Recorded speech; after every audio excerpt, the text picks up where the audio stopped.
while waiting for my table, i-tour ko muna kayo. Tour na naman. Nandito ako ngayon sa Charitos by Tato.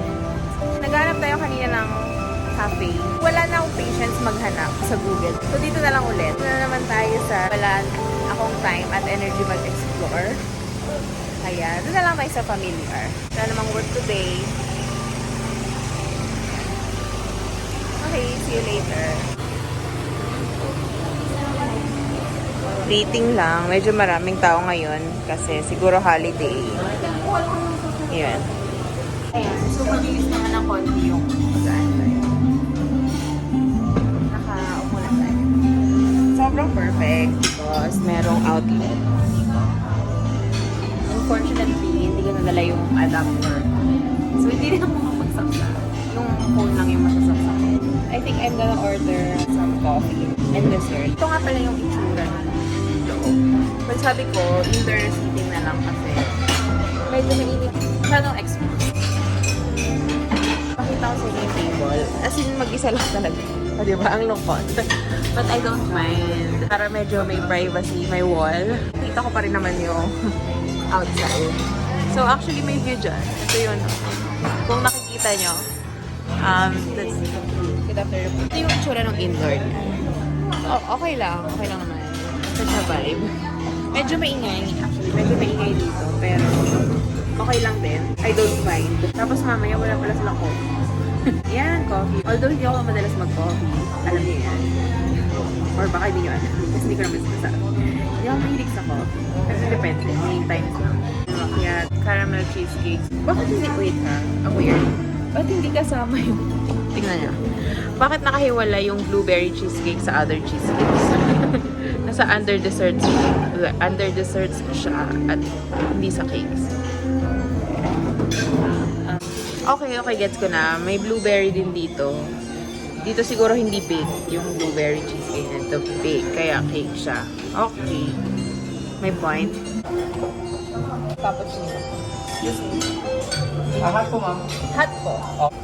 So yun. Naantay ko lang naman sila mami. Kasi nandun sila sa activity nila. Church activity. Later, pagka hindi na masyadong crowded, let's go outside. Tignan natin yung Taal, kung may nagbago sa Taal. Ang pangalan, Starbucks Lavender, along Tagaytay Nasug.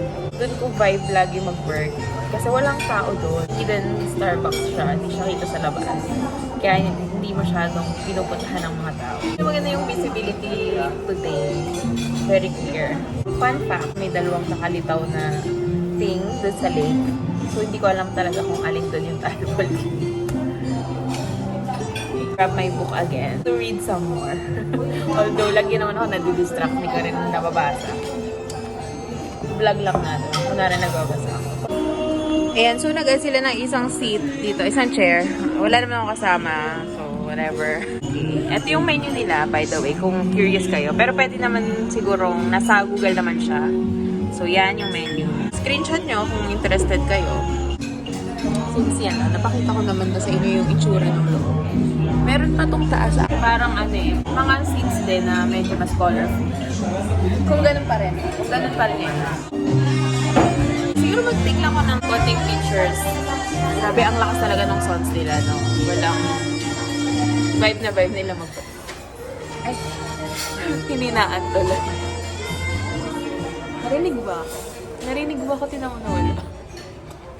Narinig nila ako. Hininaan nila ng konti.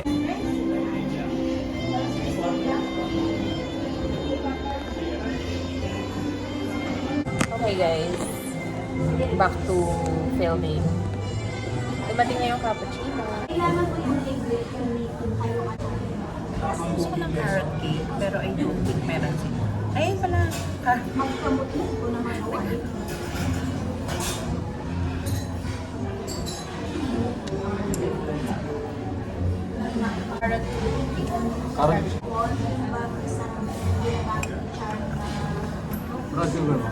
Thank you po.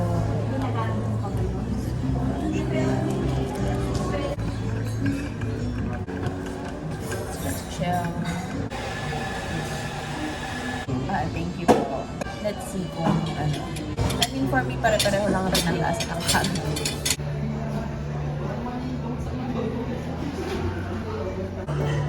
This